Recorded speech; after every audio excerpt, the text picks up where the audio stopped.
Madame, monsieur, bonsoir et bienvenue sur ICA Info. Donc nous continuons toujours à enregistrer dans des conditions très restreintes, donc nous espérons une solution prochaine. Et bienvenue à tous. Je me trouve à l'usine Dunlop, donc à Montluçon, qui ont actuellement débrayé depuis 2 jours. Tous les salariés sont réunis dehors à l'extérieur et la grève a perduré. Ils n'ont pas reçu la prime annoncée par Macron. En grève depuis ce mercredi 30 janvier, les salariés de l'usine Goodyear Dunlop de Montluçon ont annoncé poursuivre leur mobilisation. C'est une grève lancée par la CGT et qui a été rejointe par la CFDT. Là, on s'organise pour durer. Il y a un point qui va être fait avec la direction à 16 h. Et en fonction du résultat, ça va repartir pour la nuit et le week-end. C'est les équipes de suppléance qui vont prendre le relais. La principale revendication, c'est la non-attribution de la prime Macron. En effet, les mesures d'urgence économique et sociale annoncées par Emmanuel Macron ont été concrétisées par la loi Gilets jaunes. Aujourd'hui, on est en grève, comme hier, pour la prime Macron et pour l'augmentation des salaires et l'embauche des intérimaires et l'amélioration des conditions de travail. Alors qu'est-ce qui a déclenché ce mouvement de grève? Le ras-le-bol général. Suite, comme vous le savez, l'an dernier, il y a eu un plan de départ avec 88 départs. Il y a un ras-le-bol général. Suivant le décret, tous les employeurs peuvent verser cette prime exceptionnelle, mais pour les dirigeants de Dunlop, cela n'est pas envisageable. Ce jeudi 31 janvier, plus de 200 salariés de l'usine Goodyear Dunlop étaient rassemblés devant l'entrée du site montluçonnais de la société, en marge d'une réunion du comité entreprise. On attendrait un geste de la part de la direction par rapport à cette prime. Bon là, ils campent sur leur position à ne pas le vouloir. On leur a fait d'autres propositions en termes de garantie de prime de performance, comme ils disent, et d'augmentation de salaire, mais là ils jouent de la calculette en ce moment. Mais pourtant Macron avait donné pratiquement l'obligation de donner une prime à tous les salariés en France. Oui, Macron a donné cette obligation, a donné 40 milliards assujettis à cette obligation. Mais les 40 milliards, Goodyear, qui touche sa part dedans, ne veut pas en lâcher un centime. Après concertation, aucun accord n'a pu être trouvé avec la direction au sujet de leurs revendications, le versement d'une prime Macron de 1 000 € et l'embauche en CDI de 93 intérimaires travaillant sur le site. Et en plus d'aggraver les conditions de travail, il y a une perte de salaire. Eh oui, mais ils ne payent pas d'impôts, nous, en France. Le problème de Goodyear, c'est qu'il n'a aucun intérêt à donner la prime, parce qu'il ne paye pas d'impôts en France. Il optimise, comme ils disent. Tous les pneus qu'on fabrique sont propriété du Luxembourg à la sortie de l'usine. Et donc, quand ils les revendent, c'est le Luxembourg qui vend les pneus. Avec la TVA du Luxembourg, les impôts du Luxembourg, et jamais d'impôts en France. La direction du site a, elle, proposé le versement d'une prime de performance à hauteur de 70 € par mois, garantie pendant un trimestre, l'augmentation de 1% des salaires et l'embauche de 2 salariés par mois. Ça a démarré déjà, la colère avait démarré avec le mouvement des Gilets jaunes, puisque je rappelle que la CGT Dunlop a appelé la veille de chaque acte et le jour de chaque acte des Gilets jaunes pour que les salariés y participent. Et les salariés ont largement participé au mouvement des Gilets jaunes. Mais à Montluçon, les salariés de Dunlop vont perdurer dans le bras de fer et poursuivent le mouvement de grève tout le week-end. Donc là aujourd'hui, la CGT, elle se sent vraiment gilet jaune. Assez, oui.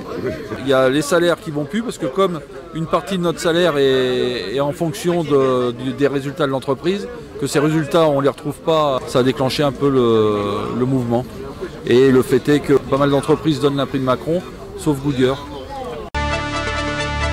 L'hôtel Campanile, situé à Saint-Victor, propose désormais la salle du restaurant afin de réaliser des animations. C'est un autre lieu de vie, de fête et de spectacle dans la région. Alors Campanile, c'est une chaîne bien connue en France. Mais ici à Montluçon, donc je vois qu'on peut y organiser des soirées là. Oui, tout à fait. Bonsoir. Donc Omar, directeur du Campanile de Montluçon. Donc on fait hôtel et restaurant. Hôtel-restaurant ouvert toute l'année, 7 jours sur 7. Et nous organisons des soirées, on va essayer d'en faire une par mois régulièrement, en partenariat avec Gigi Janlo, qui est notre partenaire depuis le jour de l'an. Nous avons fait une soirée réveillon pour la Saint-Sylvestre qui s'est super bien passée. Donc on renouvelle ça et on va essayer d'en faire régulièrement pour faire bouger un petit peu Montluçon. C'est vrai que moi j'arrive du sud de la France, de Marseille, où ça bouge un peu plus. Donc on a décidé de faire bouger un peu Montluçon et voilà. Les gens répondent présents, donc ils sont au rendez-vous, donc tant mieux.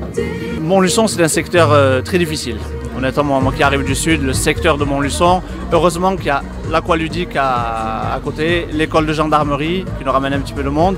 Et Montluçon, ça reste quand même le centre de la France, donc les gens s'y arrêtent pour faire une escale, les gens qui viennent de Bretagne, qui descendent, qui vont au ski par exemple, ou qui vont, etc., s'arrêtent chez nous. Mais en dehors de ces périodes-là, on est obligé de se battre. Il y a quand même pas mal d'hôtels sur Montluçon. On est obligé de se battre pour gagner des parts de marché et c'est un combat au quotidien. C'est mon bras droit, si elle veut être mon bras gauche aussi, je pense que voilà. Alors moi j'assiste au Omar, donc on essaie de faire en sorte de faire tourner l'hôtel, de faire venir du monde, voilà, et que tout se passe bien. Ce soir il y a une soirée, donc c'est organisé par Jean-Lot conjointement avec Christelle. J'ai connu Christelle au cours d'une soirée à la Cantina et j'ai su qu'elle vendait donc des fringues qui sont sympas, c'est très abordable pour les jeunes.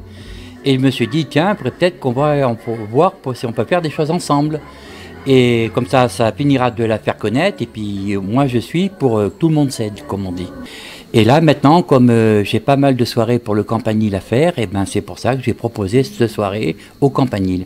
Et donc je suis très content que Christou a accepté. De salle en salle, des shows de présentation sont organisés afin de présenter ses collections.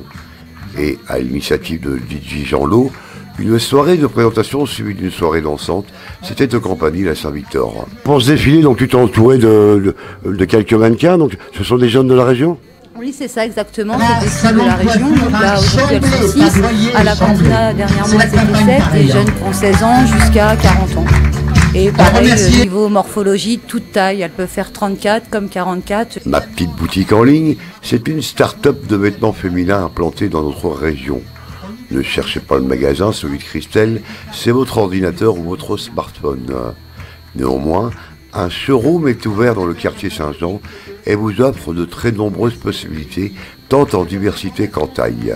Les gens peuvent commander en ligne si, admettons, ils sont hors Montluçon, ou alors après, ils peuvent venir au showroom, donc en haut de Saint-Jean.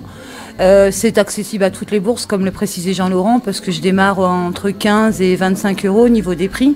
Après, en article, on a des jeans, on a des robes pulls, on a des jupes et des pulls. Je conseille les gens aussi par rapport à leur taille, à leur image, à ce qu'elles recherchent vraiment, quoi. Et ça reste quand même une gamme qui est simple, accessible. La réduction des frais de fonctionnement lui permet de proposer des prix très attractifs. Il y a un showroom en fait en haut de Saint-Jean et je fais essentiellement de la vente en ligne, donc sur internet. Ma page aussi, j'ai une page sur Facebook et une page Instagram.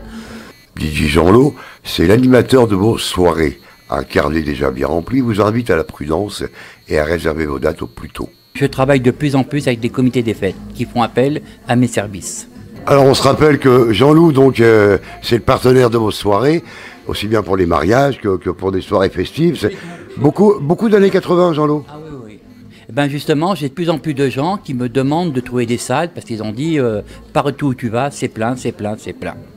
Et je vais à Beauregard-Bandon, là, ils ont pris plus de 50 réservations sur 2 jours. On forme une bonne équipe, il y a la Christelle, on peut dire aussi un petit coucou, il y a Marie Coiffe ce soir. Quand même, elle vient, elle nous coiffe les filles. Il y a Marionneau, on a quand même des bons partenariats. Et voilà, et donc on est très content qu'on a pu se faire cette soirée au Campanile avec Sabrina et Omar. Mapetiteboutiqueenligne.fr et l'adresse mail c'est contact mapetiteboutiqueenligne.fr, tout attaché.